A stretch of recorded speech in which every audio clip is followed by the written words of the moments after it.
नमस्कार, आप देख रहे हैं इंडिया टीवी। आपके साथ मैं हूं मीनाक्षी जोशी। वक्त हो गया है राजधर्म का। लोकसभा चुनाव की सेकेंड फेज के लिए चुनाव प्रचार जोरों पर है। 26 घंटे के बाद चुनाव प्रचार का शोर थम जाएगा, लेकिन सेकेंड फेज में सबसे ज्यादा जिस बात का हल्ला मचा है वो है मुस्लिम आरक्षण, और घेरे में है कांग्रेस पार्टी और उनका मैनिफेस्टो। जो बात पूर्व प्रधानमंत्री मनमोहन सिंह कहते थे कि देश के संसाधनों पर पहला अधिकार मुसलमानों का है, तो तालियां पीटी जाती थी। जो बात राहुल गांधी ने हैदराबाद में कही कि देश के मुसलमानों को देश के संसाधनों का फेयर शेयर मिले, तो कांग्रेस पार्टी झूम उठी। लेकिन आज अपनी इसी बात को कांग्रेस पार्टी जस्टिफाइड नहीं कर रही है। आखिर क्यों? गौर कीजिएगा, फेयर शेयर और इंश्योर, ये दो शब्द कांग्रेस मैनिफेस्टो में इन दो शब्दों को जोड़ा गया। इसके मायने क्या है, मैं आगे आपको समझाऊंगी। किसकी इंश्योरिटी की बात कर रहे हैं और ये इंश्योरिटी मिलेगी कैसी, और फिर फेयर शेयर का मतलब क्या है। संवैधानिक ढांचे में एक आंख के लिए चश्मा अलग और दूसरी आंख के लिए चश्मा अलग क्या हो सकता है? कानून के तराजू में तो इन दोनों शब्दों को हम तोलेंगे ही, लेकिन बात पहले प्रधानमंत्री नरेंद्र मोदी की करते हैं। मोदी आज हर मंच से कांग्रेस पार्टी पर अटैक कर रही हैं। कांग्रेस के तुष्टीकरण की पॉलिटिक्स पर वो प्रहार कर रहे हैं। कांग्रेस के हिडन एजेंडे पर वो सवाल पूछ रहे हैं कि सपा और कांग्रेस के परिवारवाद, भ्रष्टाचार और तुष्टीकरण की फैक्ट्री में ताला लगा दीजिए। और आपने ऐसा मजबूत ताला लगाया, ऐसा मजबूत ताला लगाया कि दोनों शहजादों को आज तक इसकी चाबी नहीं मिल रही। ये कांग्रेस का मैनिफेस्टो कह रहा है कि वो माताओं बहनों का सोने का हिसाब करेंगे, उसकी जड़ती करेंगे, जानकारी लेंगे और फिर उस संपत्ति को बांट देंगे और उनको बांटेंगे जिनको मनमोहन सिंह जी की सरकार ने कहा था कि संपत्ति पर पहला अधिकार मुसलमानों का है। भाइयों बहनों, ये अर्बन नक्सल की सोच, मेरी माताओं बहनों, ये आपका मंगलसूत्र भी बचने नहीं देंगे। महाराष्ट्र में इंडी अगाड़ी वालों ने जब तक सरकार चलाई, इन्होंने लगने ही नहीं दिया कि निजामों का कब्जा चला गया है। रजाकारों की मानसिकता यहां हावी थी। हाँ, इन लोगों ने महाराष्ट्र और मराठवाड़ का विकास तो नहीं होने दिया, लेकिन कांग्रेस और नकली शिवसेना की पिछली सरकार याकूब मेनन की कब्र संवारने में व्यस्त थी। यही लोग हैं जो बुलाने के बाद भी अयोध्या में प्रभु राम के मंदिर की प्राण प्रतिष्ठा के कार्यक्रम में नहीं गए। इतना ही नहीं, उन्होंने निमंत्रण को ठुकरा दिया। और ये सारा वोट बैंक पॉलिटिक्स के लिए करते हैं। लेकिन उन्होंने, मनमोहन सिंह जी ने भाषण किया था और उस सभा में मैं मौजूद था मुख्यमंत्री के नाते। मुस्लिमों का देश के संसाधनों पर पहला हक है, ये मनमोहन जी का बयान है। और ये संयोग नहीं था और ये अकेला बयान नहीं था। कांग्रेस पार्टी की सोच हमेशा से तुष्टीकरण की रही है। सेकेंड फेज की वोटिंग से पहले प्रधानमंत्री नरेंद्र मोदी कांग्रेस और राहुल गांधी पर तुष्टीकरण को लेकर अटैकिंग मोड में है। ऐसा नहीं है कि ये तुष्टीकरण का मॉडल कांग्रेस पार्टी के लिए कोई नई बात है। कांग्रेस पार्टी के प्रवक्ता रहे रोहन गुप्ता ने इसी कार्यक्रम राजधर्म में कांग्रेस पार्टी के दोहरे रवैये पर सवाल उठाए। देश के संसाधन देश के हर नागरिक के लिए बराबर हैं, फिर अल्पसंख्यक और बहुसंख्यक के लिए नीतियां अलग कैसे हो सकती हैं? मोदी पूछ रहे हैं और डंके की चोट पर पूछ रहे हैं कि क्या वाकई कांग्रेस सत्ता में आए तो मुसलमानों को आरक्षण देगी? आरक्षण का मॉडल क्या होगा? अभी परसों जब मैं राजस्थान आया था तो मेरा एक 1.5 मिनट का भाषण 90 सेकंड का भाषण और मैंने कुछ सत्य देश के सामने रखा और पूरी कांग्रेस और इंडी गठबंधन में ऐसी भगदड़ मची है, ऐसी भगदड़ मची है। मैंने सत्य रखा देश के सामने। कांग्रेस आपकी संपत्ति छीनकर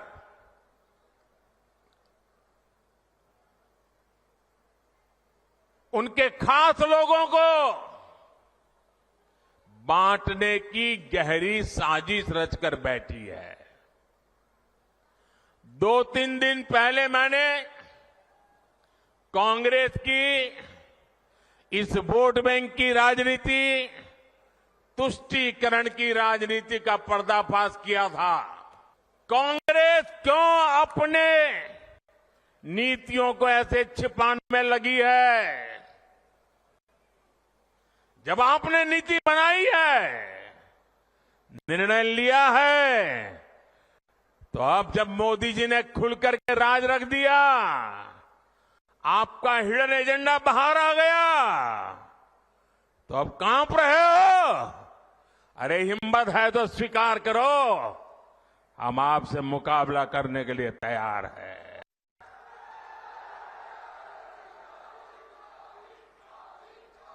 मैं ये बात देश को साफ साफ बताना चाहता हूं कि कांग्रेस वोट बैंक पॉलिटिक्स के दलदल में इतना धंसी हुई है कि उसे बाबा साहब के संविधान की भी परवाह नहीं है। और आपको पता होगा, उन्होंने मैनिफेस्टो में तो लिखा है कि आपकी संपत्ति का सर्वे करेंगे। हमारी माताओं बहनों के पास जो स्त्री धन होता है, जो मंगलसूत्र होता है, उसका सर्वे करेंगे। और फिर उनके एक नेता ने तो भाषण में कहा एक्सरे किया जाएगा, एक्सरे किया जाएगा। मतलब आपके घर में अगर बाजरे के अंदर डिब्बे में भी कुछ रखा है तो वो भी एक्सरे करके खोजा जाएगा। दीवार में कहीं रखा है तो उसको भी एक्सरे करके खोजा जाएगा। पूरा एक्सरे करने वाले की घोषणा की है और उनके नेता ने पब्लिकली कहा है। और फिर आपकी सारी संपत्ति, जरूरत से ज्यादा जो भी होगा वो उनका कब्जा करेगी उनकी सरकार, कहते हैं, और फिर लोगों को बांट देंगे। अगर आपके पास 2 घर है, यहां गांव में घर है और बच्चों के लिए आपने जयपुर जोधपुर में अगर एक छोटा फ्लैट ले लिया है, तो एक्सरे करेंगे कि भाई 2 घर है, एक वापस दो, सरकार को दे दो। बताइए आपको मंजूर है क्या? ये मंजूर है क्या? क्या स्त्री धन पर हाथ लगा सकते हैं क्या? क्या मंगलसूत्र पर हाथ लगा सकते हैं क्या? अच्छा, इसका इवैल्यूएशन कैसे होता है कि कितनी जरूरत का है और कितना जरूरत से ज्यादा है?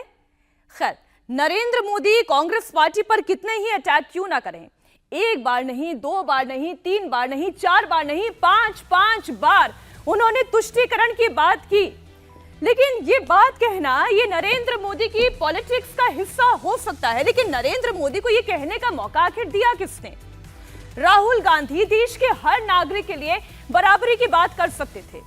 वो चाहे हिंदू हो, चाहे मुस्लिम हो, चाहे सिख हो, चाहे ईसाई हो, पारसी ही क्यों ना हो, भले ही गिनती में कोई 1 लाख हो या वो 10 करोड़ की संख्या में हो। लेकिन राहुल गांधी ने एम्फेसिस कहां किया? मैनिफेस्टो में बात हुई माइनॉरिटीज की। जी हां, माइनॉरिटीज की। क्या कांग्रेस पार्टी मुसलमानों को आरक्षण देने के लिए देश का एक्सरे कराएगी? आज हम कांग्रेस के मैनिफेस्टो को डिकोड करने जा रहे हैं। 6 बड़ी बातें, इन 6 बड़ी बातों में कांग्रेस का मैनिफेस्टो आपको समझ में आएगा। पूरे देश में सर्वे कराने की बात कही गई है। सर्वे आर्थिक आधार पर होगा, सामाजिक आधार पर होगा। चलिए आप ये कह सकते हैं कि सोशो इकोनॉमिक स्टेटस किसका क्या है ये पता सरकार कर सकती है, इसमें कोई चिंता की बात नहीं है। लेकिन शक तब पैदा होता है जब आप आरक्षण की 50% की सीमा को खत्म करने की बात करते हैं, जब आप सरकारी नौकरी के अंदर स्पेशली मैं फिर से बोल रही हूं, खास तौर पर माइनॉरिटीज की हिस्सेदारी बढ़ाने की बात करते हैं, शक तब पैदा होता है। अव्वल तो 50% की सीमा को समाप्त करने की बात की जा रही है, तो सवाल यह कि क्या ओबीसी, एससी, एसटी इस कैटेगरी को जो रिजर्वेशन दिया जा रहा है उसमें कोई फेरबदल किया जाएगा? क्योंकि बात तो कुछ ऐसी हो रही है, तभी तो आप इंश्योर कर रहे हैं, आप गारंटी दे रहे हैं। और अगर आप 50% की इस कैपिंग को बढ़ा नहीं सकते, क्योंकि इसके लिए एक पूरा संवैधानिक चरण होता है, उसको फॉलो करना पड़ता है। अगर आप इस 50% की कैपिंग को नहीं बढ़ा सके, तो क्या फिर जो ओबीसी, एससी, एसटी कैटेगरी को रिजर्वेशन दिया जा रहा है उनके हिस्से में कोई कटौती करेंगे? ये सवाल है। सरकारी नौकरी के अलावा पढ़ाई लिखाई, जरा इस पर भी गौर करिएगा। सरकारी नौकरी में तो रिजर्वेशंस की बात चलिए आप कह लें, आप एजुकेशन में भी रिजर्वेशन की बात कह लें, लेकिन खेल और फिल्मों में भी अल्पसंख्यकों की भागीदारी को बढ़ाया जाएगा। अरे यहां तो टैलेंट की बात होती है, जिसके अंदर जो टैलेंट होगा, जिसके अंदर जो कला होगी, उसे उतनी भागीदारी मिलेगी, उनका प्रतिनिधित्व मिलेगा। लेकिन खेल और फिल्मों में अल्पसंख्यकों की भागीदारी को इंश्योर किया जाएगा, बढ़ाया जाएगा। बिजनेस के क्षेत्र में अल्पसंख्यकों को सशक्त बनाया जाएगा। कैसे? किसी एक व्यक्ति का बिजनेस एक ही समय पर किया हुआ ज्यादा फल फूल सकता है और दूसरे का नहीं हो सकता है। ये अपनी अपनी टैलेंट और अपनी अपनी क्रिएटिविटी की भी बात होती है। लेकिन कांग्रेस पार्टी के मैनिफेस्टो में क्या कहा गया है कि बिजनेस के क्षेत्र में अल्पसंख्यकों को सशक्त बनाया जाएगा, खेल और फिल्मों में भी बनाया जाएगा। तभी तो प्रधानमंत्री नरेंद्र मोदी ये कह रहे हैं कि उनके हिडन एजेंडे में देश के अंदर तुष्टीकरण की पॉलिटिक्स करना है। जब कांग्रेस का ये परिवार सुपर पीएम बना हुआ था, डॉक्टर मनमोहन सिंह जी देश के प्रधानमंत्री थे, उन्होंने किसके इशारे पर कहा था कि देश के संसाधनों पर पहला अधिकार मुसलमानों का है। बहुत खतरनाक प्रवृत्ति है। ये लोग गरीबी तो नहीं हटा पाए, लेकिन जिन्होंने अपनी मेहनत से मकान बनाए हैं, जमीन का प्लॉट लिया है, माताओं ने, बहनों ने अपने लिए जेवर बनाए हैं, कांग्रेस की कुदृष्टि अब उस पर पड़ी हुई है। ये धार्मिक स्थलों की संपत्ति पर, बहन बेटियों की, माताओं की स्वयं की संपत्ति पर, और किसी ने अपनी मेहनत से, अपने परिश्रम से जो संपत्ति अर्जित की है, उस पर अब ये लोग डकैती डालने की कुछ से चेष्टा का प्रयास कर रहे हैं। क्योंकि कांग्रेस की हमेशा से ये चाल रही है कि अजगर करे न चाकरी, पंछी करे न काज। ये इस प्रवृत्ति के लोग हैं। कार्य नहीं करना, परिश्रम नहीं करना, विभाजन के आधार पर सामाजिक वैमनस्यता पैदा करके परिवार के नाम पर, जाति के नाम पर, क्षेत्र के नाम पर, मत और मजहब के नाम पर विभाजन पैदा करने का प्रयास कर रहे हैं। इस माओवादी प्रवृत्ति को यह देश कभी स्वीकार नहीं करेगा। कांग्रेस ने अपने मैनिफेस्टो का नाम न्याय दिया है। इसमें 5 न्याय और 40 गारंटीज का जिक्र है। उसी में से एक है हिस्सेदारी न्याय। हिस्सेदारी मतलब शेयर। मंत्र यह है कि जिसकी जितनी हिस्सेदारी उसकी उतनी भागीदारी। कैसे, अब जरा इसको विस्तार से आपको समझाती हूँ, जरा बिग वॉल पर आपको लेकर चलती हूँ।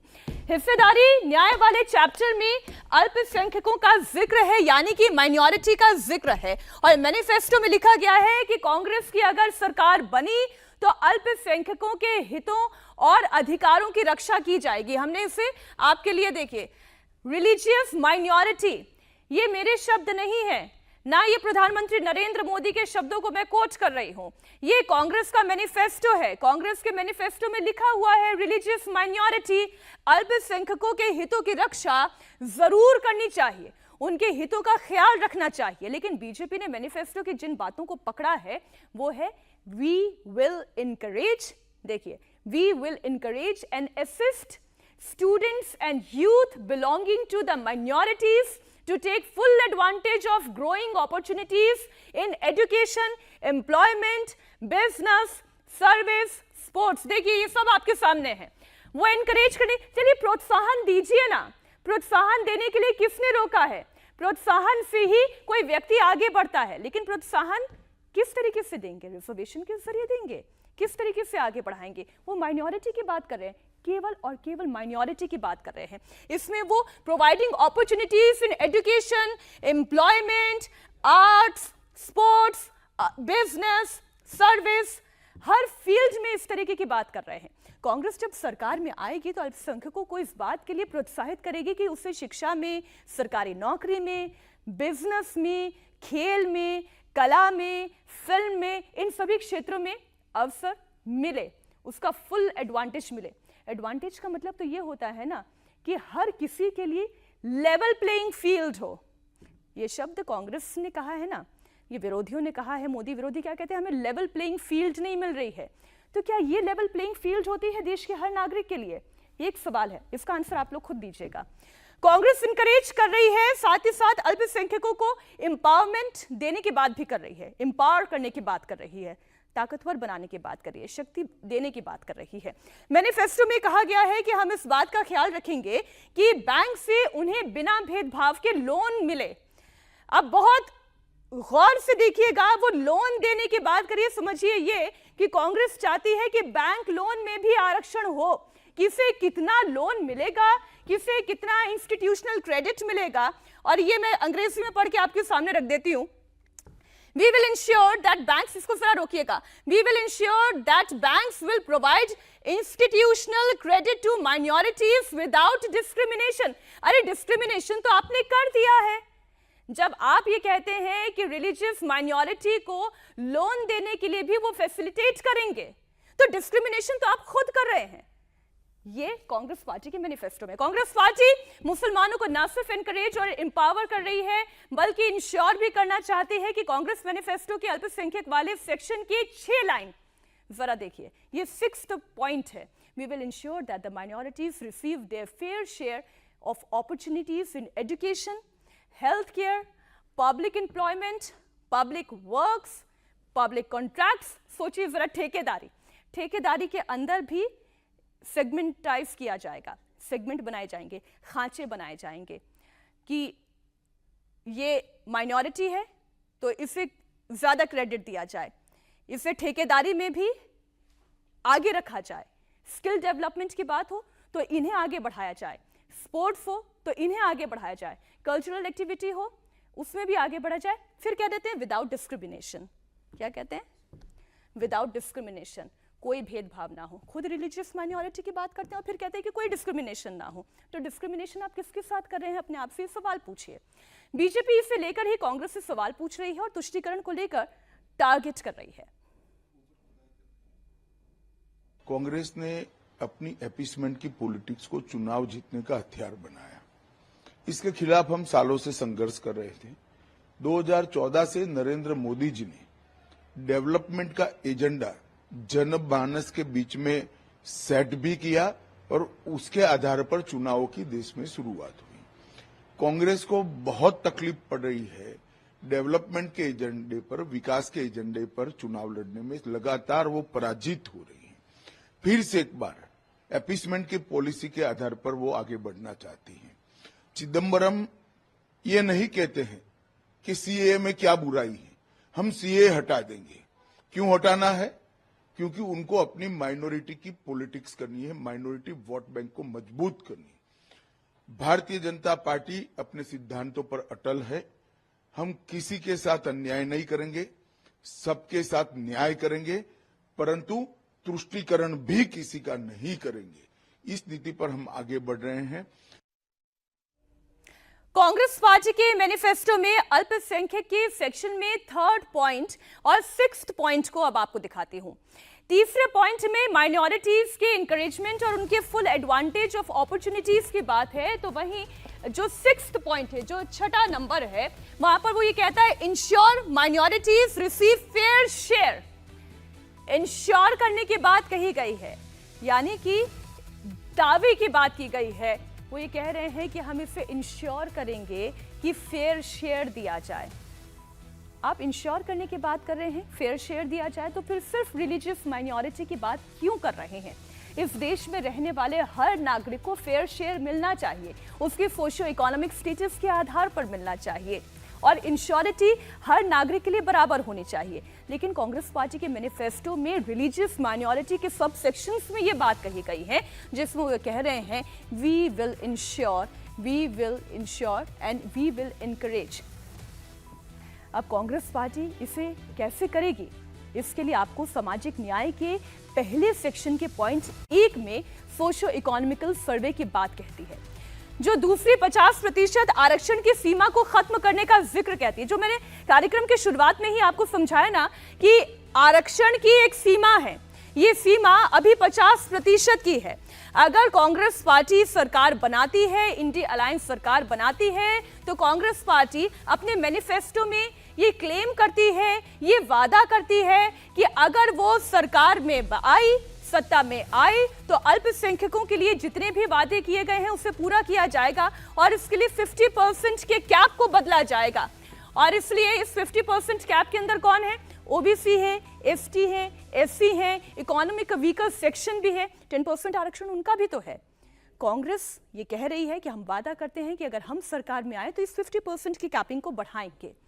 कांग्रेस इस वादे को कैसे पूरा करेगी? मुसलमानों को आरक्षण देने के लिए वो क्या क्या काम करने वाली है? ये बातें प्रधानमंत्री नरेंद्र मोदी ने राजस्थान में टोंक की एक रैली में बताया।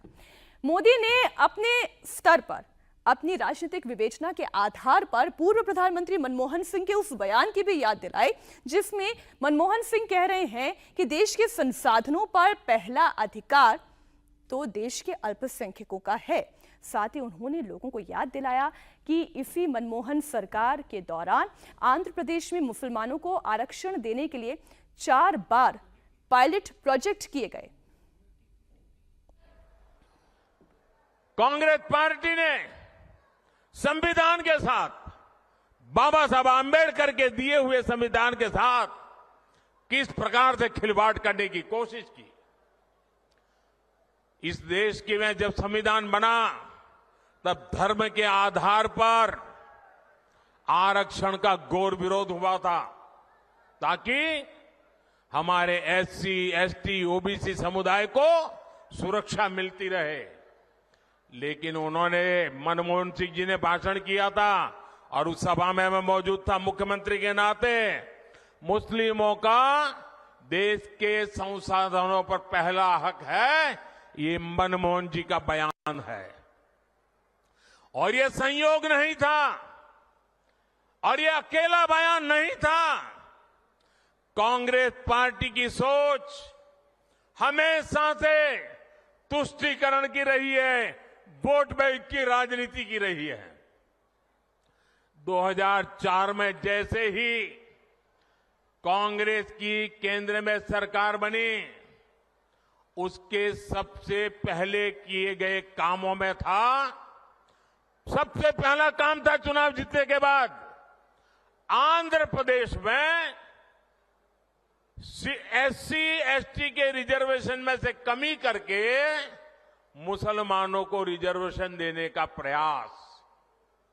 ये एक पायलट प्रोजेक्ट था जिसे कांग्रेस पूरे देश में आजमाना चाहती थी।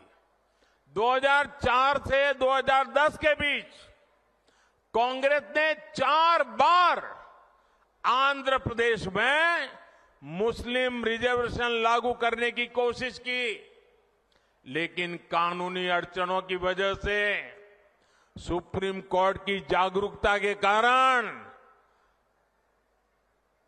वो अपने मंसूबा जो लेके चले थे वो पूरे नहीं कर पाए।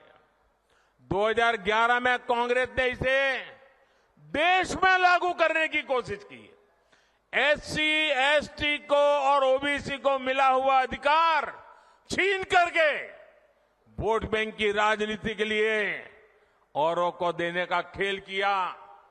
कांग्रेस ने इतने प्रयास ये जानते बूझते किए कि ये सब संविधान की मूल भावना के खिलाफ था। आइए अब मैं आपको बताती हूं प्रधानमंत्री नरेंद्र मोदी आखिर कौन से पायलट प्रोजेक्ट की बात कर रहे हैं। कांग्रेस ने 2004 से 2014 तक मुस्लिम आरक्षण देने की 5 बार कोशिश की। 1 नहीं, 2 नहीं, 3 नहीं, 4 नहीं, 5 बार। और तभी शायद प्रधानमंत्री नरेंद्र मोदी 5 बार तुष्टीकरण की बात कर चुके हैं। खैर, इसकी शुरुआत कांग्रेस पार्टी ने 2004 में आंध्र प्रदेश से की थी, जिसका जिक्र प्रधानमंत्री मोदी अपने भाषण में कर रहे थे। कोर्ट से नाकामी मिलने के बावजूद 4 बार आंध्र प्रदेश में मुस्लिम आरक्षण लागू करने की कोशिश की गई। एक बार कर्नाटक में भी मुसलमानों को आरक्षण देने की पहल की गई। अब कांग्रेस ने 2024 के अपने मैनिफेस्टो में एक बार फिर से मुसलमानों के लिए बड़े बड़े वादे किए। संविधान साफ कहता है कि धार्मिक आधार पर आरक्षण नहीं दिया जा सकता, लेकिन कांग्रेस ने अपने मैनिफेस्टो में सरकारी नौकरियों में मुसलमानों को आरक्षण देने की बात कही है। मैंने आपके सामने वो तमाम बातें रखी जिसमें केवल सरकारी नौकरी नहीं है, उसमें खेल भी है, उसमें स्पोर्ट्स भी है, उसमें भी बिजनेस है, उसमें ठेकेदारी भी है, उसमें भी प्रतिनिधित्व की बात कर रहे हैं। आखिर आंध्र प्रदेश में कांग्रेस राज के दौरान मुसलमानों को आरक्षण देने की जो 4 बार कोशिशें हुई, वो कब कब हुई, वो तारीख के साथ आपके सामने रख रही हूं। और कैसे कोर्ट ने हर बार कांग्रेस के मंसूबों पर पानी फेर दिया, ये आपको विस्तार से बताती हूं। ये आंकड़ा आपके सामने है, तथ्य आपके सामने। इसकी शुरुआत हुई साल 2004 में। वाईएसआर चंद्रशेखर रेड्डी की ताजपोशी के साथ ही वाईएसआर ने कांग्रेस का मुख्यमंत्री बनने के साथ ही जुलाई 2004 में मुसलमानों को सरकारी नौकरियों और शैक्षणिक संस्थाओं में 5% आरक्षण देने का ऐलान कर दिया। लेकिन उसी साल सितंबर में आंध्र प्रदेश हाईकोर्ट ने मुस्लिम आरक्षण को रद्द कर दिया, क्योंकि रिलीजियस आइडेंटिटी पर आरक्षण नहीं दिया जा सकता। हाईकोर्ट ने मुस्लिम आरक्षण को असंवैधानिक करार दे दिया। लेकिन इस झटके के बावजूद वाईएसआर सरकार ने हार नहीं मानी। आंध्र प्रदेश सरकार ने दूसरी बार मुस्लिम आरक्षण देने का फैसला किया। वो तारीख भी आपके सामने, 2005। लेकिन इसके लिए अध्यादेश का सहारा लिया गया, ऑर्डिनेंस लेकर आए। वाईएसआर सरकार ने 20 जून 2005 को अध्यादेश जारी करते हुए मुसलमानों को 5% आरक्षण देने का ऐलान कर दिया। इस अध्यादेश को कानूनी जामा पहनाने के लिए सरकार ने 25 अक्टूबर 2005 को विधानसभा के अंदर मुस्लिम आरक्षण बिल पास भी करवा लिया। इसी के लिए आधार बनाया गया आंध्र प्रदेश पिछड़ा वर्ग आयोग की सिफारिशों को। इस रिपोर्ट के आधार पर मुसलमानों को ओबीसी कैटेगरी में आरक्षण दिया गया। लेकिन आंध्र प्रदेश हाईकोर्ट ने इस कानून को फिर असंवैधानिक करार दे दिया। आंध्र प्रदेश हाईकोर्ट ने कहा कि सरकार ने मुसलमानों को जिस आधार पर ओबीसी माना है वो वैज्ञानिक नहीं है और उसमें कई सारी खामियां हैं। लेकिन जनवरी 2006 में सुप्रीम कोर्ट ने अपने अंतरिम फैसले में आंध्र प्रदेश सरकार को थोड़ी सी राहत दी। मामूली राहत देते हुए सुप्रीम कोर्ट ने नए कानून के आधार पर जिन लोगों की नियुक्ति हो गई थी उन्हें तो बरकरार रखने की बात कही, लेकिन आगे की भर्तियों पर रोक लगा दी। इसका मतलब यह था कि जिनकी नौकरी उस दौरान लग गई सो लग गई, लेकिन क्योंकि कानूनी रूप से यह ठीक नहीं था इसलिए आगे की भर्तियों पर रोक लगा दी। 3 बार कोशिशें हो चुकी है। इसके बाद शुरू हुई आंध्र प्रदेश की कांग्रेस सरकार की मुसलमानों को आरक्षण देने की तीसरी कोशिश। हाईकोर्ट और सुप्रीम कोर्ट से झटके के बाद आंध्र प्रदेश ने यह मामला फिर पिछड़ा वर्ग आयोग के पास भेजा। साल 2007 में सरकार की एक कमेटी ने मुस्लिमों की 14 पिछड़े ग्रुपों की पहचान की। 14 जो पिछड़े ग्रुप थे उनकी पहचान की गई और आंध्र प्रदेश सरकार ने सिफारिश के आधार पर जुलाई 2007 में मुसलमानों के 15 ग्रुप को 4% आरक्षण देने का फैसला कर लिया। एक बार फिर से यह मामला हाईकोर्ट पहुंचा। फरवरी 2010 में आंध्र प्रदेश हाईकोर्ट के 7 जजेस की संवैधानिक पीठ ने आरक्षण की इस तीसरी कोशिश को भी असंवैधानिक करार दे दिया। हाईकोर्ट ने अपने फैसले में कहा कि पिछड़े मुसलमानों को रिजर्वेशन देने का कानून संविधान के खिलाफ है। अब बार बार राहुल गांधी क्या बात करते हैं, हम तो संविधान की रक्षा की बात कह रहे हैं, हम तो संविधान को बचाना चाहते हैं। ये 2024 का चुनाव संविधान को बचाने वाला चुनाव है। लेकिन इसी कांग्रेस सरकार को क्या कहा गया आंध्र प्रदेश में कि कानून जो बार बार कांग्रेस पार्टी लेकर आ रही है वो संविधान के खिलाफ है। मामला सुप्रीम कोर्ट में पहुंचा। सुप्रीम कोर्ट ने मार्च 2010 में 4% आरक्षण को तो बरकरार रखा, लेकिन मामला संविधान पीठ को सौंप दिया। सुप्रीम कोर्ट से राहत मिलने के बाद पूरे मामले में यूपीए सरकार की एंट्री हुई। यूपीए सरकार ने 27% ओबीसी आरक्षण में 4.5% मुस्लिम आरक्षण का सब कोटा तैयार कर दिया। लेकिन अभी इस मामले में ट्विस्ट आना बाकी था। आंध्र प्रदेश हाईकोर्ट ने मई 2012 में केंद्र सरकार के 4.5% मुस्लिम आरक्षण के कानून को भी असंवैधानिक करार दिया। हाईकोर्ट के फैसले के खिलाफ मनमोहन सरकार सुप्रीम कोर्ट पहुंची, लेकिन सुप्रीम कोर्ट ने उसे कोई राहत नहीं दी। सुप्रीम कोर्ट ने साफ साफ कहा कि सरकार ने मुस्लिम आरक्षण देने का फैसला धार्मिक आधार पर किया है, इसकी संविधान इजाजत नहीं देता। देश की सबसे बड़ी अदालत से झटके के बाद भी यूपीए सरकार मुस्लिम आरक्षण देने के लिए नित नए रास्ते ढूंढती रही। तब के अल्पसंख्यक मामलों के मंत्री रहमान खान ने कहा कि हमारी सरकार मुसलमानों को 4.5% आरक्षण देने को लेकर प्रतिबद्ध है। फिर फरवरी 2014 में मनमोहन सरकार एक बार फिर सुप्रीम कोर्ट पहुंच गई। ये आंध्र प्रदेश में मुसलमानों को आरक्षण देने की चौथी कोशिश थी। मुसलमानों को धर्म के आधार पर आरक्षण देने की कांग्रेस की कोशिश केवल आंध्र प्रदेश तक सीमित नहीं थी। कर्नाटक में भी कांग्रेस सरकार ने मुस्लिम आरक्षण देने का वादा किया है। कर्नाटक कांग्रेस ने पिछले साल हुए विधानसभा चुनाव से पहले मार्च में वादा किया था कि अगर हमारी सरकार बनी तो सरकारी नौकरियों में मुस्लिम कोटे को बहाल किया जाएगा। इसके पहले मार्च 2023 में भी कर्नाटक की बीजेपी सरकार ने 4% मुस्लिम आरक्षण को रद्द कर दिया था और इसकी जगह लिंगायत और वोकलिका समुदाय को 2-2% आरक्षण दे दिया था। कर्नाटक में कांग्रेस की सरकार बन गई। वो मुस्लिमों को आरक्षण देने का वापस वादा करने लगी। लेकिन सवाल यह पैदा होता है, जब हमें मौका मिला तो हमने पहला काम किया, उन्होंने जो एससी एसटी से छीन करके मुस्लिम कोटा निकाला था उसको हमने खत्म कर दिया और जिनका हक था उनका हित सुरक्षित रखा। तो कांग्रेस पूरे देश में आग बबूला हो गई। ये मोदी समझता क्या है? अरे मोदी संविधान को समझता है, मोदी संविधान को समर्पित है, मोदी बाबा साहब आंबेडकर की पूजा करने वाला व्यक्ति है। साथियों, सच्चाई ये है कि कांग्रेस और इंडिया अलायंस जब सत्ता में था तो ये लोग दलितों पिछड़ों के आरक्षण में सेंधमारी करके वोट बैंक पॉलिटिक्स के लिए उनकी खास जमात को अलग से आरक्षण देना चाहते थे। कर्नाटक में कांग्रेस की सरकार बन गई। वो मुस्लिमों का आरक्षण वापस देने का वादा जनता से करने लगी, लेकिन मामला सुप्रीम कोर्ट में है, इसलिए अब तक लागू नहीं किया जा सका।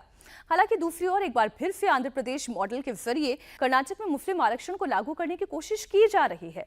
मुसलमानों के कुछ वर्ग को ओबीसी में शामिल किया जाएगा और फिर आरक्षण देने का प्रयास किया जाएगा, क्योंकि सवाल मुस्लिम वोट का है। गौर करिएगा, सवाल मुस्लिम वोट का है। रामनवमी के दिन बेंगलुरु में जय श्री राम का नारा लगाने पर हिंदू लड़कों की पिटाई हुई थी।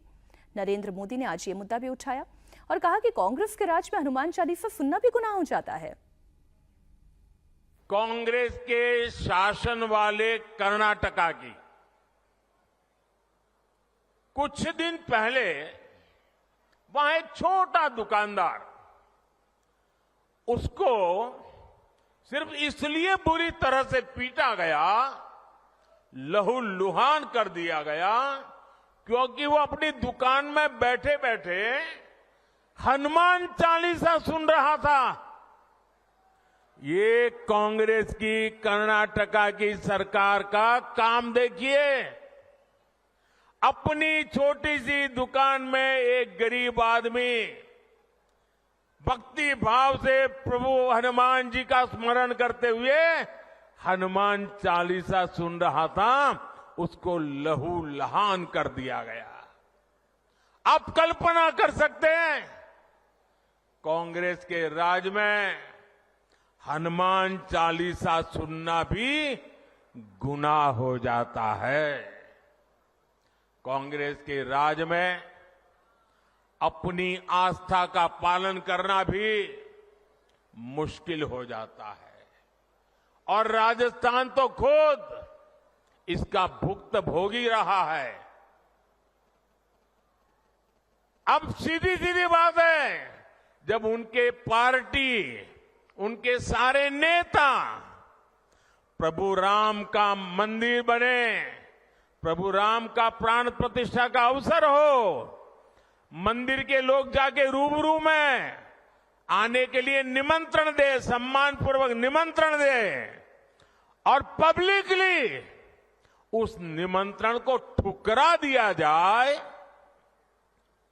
तो उनके चेले चपाटे भी हनुमान चालीसा करने वालों को पीटेंगे कि नहीं पीटेंगे भाइयों। कांग्रेस संविधान के नाम पर बार बार बाबा साहेब अंबेडकर की दुहाई देती है और खुद अंबेडकर के मुस्लिम आरक्षण और तुष्टीकरण के बारे में उनकी राय क्या थी, क्या उसको दिखती है? ये सुनकर और ये जानकर आपको भी बहुत हैरानी होगी। भीमराव अंबेडकर ने ना तो मुस्लिम आरक्षण का समर्थन किया, ना ही तुष्टीकरण का।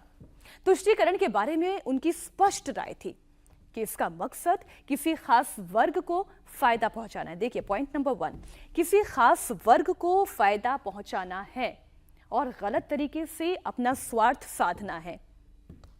दूसरा पॉइंट, गलत तरीके से अपना स्वार्थ सिद्ध करना है। अंबेडकर मानते थे कि तुष्टीकरण की नीति हमेशा से राष्ट्र विरोधी रहती है। अब मैं आपको बताती हूं कि मुस्लिम आरक्षण के बारे में अंबेडकर की क्या सोच थी। तो तुष्टीकरण को लेकर थी, लेकिन मुस्लिम आरक्षण को लेकर उनकी क्या सोच थी वो भी आप जानिए। अंबेडकर ने कई मुद्दों पर देश के पहले प्रधानमंत्री जवाहरलाल नेहरू से मतभेद होने के बाद साल 1951 में कैबिनेट से इस्तीफा दे दिया था। अपने इस्तीफे में अंबेडकर ने कहा था कि यह सरकार दलितों की तुलना में मुसलमानों की सुरक्षा को लेकर हमेशा ज्यादा चिंतित रहती है। प्रधानमंत्री नेहरू का पूरा समय और ध्यान मुसलमानों की सुरक्षा के लिए लगा होता है। मैं भी भारत के मुसलमानों को सुरक्षा देना चाहता हूं, ये भीमराव अंबेडकर कह रहे हैं अपने पत्र में। उन्होंने कहा, लेकिन क्या सिर्फ मुसलमानों को ही इस देश में सुरक्षा की आवश्यकता है? क्या दलितों, आदिवासियों और ईसाइयों को सुरक्षा की आवश्यकता नहीं है? सरकार ने इन समुदायों के लिए क्या चिंता दिखाई है? जहां तक मैं समझता हूं मुसलमानों की तुलना में, देखिए जहां तक मैं समझता हूं मुसलमानों की तुलना में दलितों को कहीं ज्यादा देखभाल की आवश्यकता है। Doctor Bhimrao Ambedkar writings and speeches, ये भारत सरकार द्वारा जो प्रकाशित है, ये उनके शब्द हैं। उन्होंने मुसलमानों को लेकर नेहरू की पॉलिसी क्या थी, नेहरू की पॉलिटिक्स क्या थी, उस पर उनका इशारा था और ये उनकी नाराजगी थी जिसकी वजह से उन्होंने इस्तीफा दिया था। अमरोहा में आज चुनाव प्रचार के दौरान रैली को संबोधित करते हुए मुख्यमंत्री योगी आदित्यनाथ ने कांग्रेस के मैनिफेस्टो को लेकर निशाना साधा। यूपी के मुख्यमंत्री ने कहा, कांग्रेस अपने चुनावी घोषणा पत्र में देश में शरिया कानून लागू करने की बात कह रही है। कांग्रेस का जो घोषणा पत्र है उसको आप देखेंगे, क्या कहते हैं? कहते हैं देश हमारी अगर सरकार बनी तो हम शरिया कानून लागू कर देंगे। आप बताओ, ये देश बाबा साहब भीमराव अंबेडकर के द्वारा बनाए गए संविधान से चलेगा या किसी शरीयत से चलेगा? भारत संविधान से चलेगा। बाबा साहब भीमराव अंबेडकर के द्वारा बनाए गए संविधान से भारत चलेगा, न कि किसी शरीय कानून से। कांग्रेस के लोग अपने घोषणा पत्र में इस बात की चर्चा करते हैं कि हम व्यक्तिगत कानून को लागू करेंगे, यानी शरिया कानून लागू करेंगे। हमारे वक्त हो गया एक छोटे से ब्रेक का। बीजेपी की नई लिस्ट आ गई है। लद्दाख सीट से बीजेपी ने किसे टिकट दिया है, पूरी डिटेल देखिए इस छोटे से ब्रेक के बाद।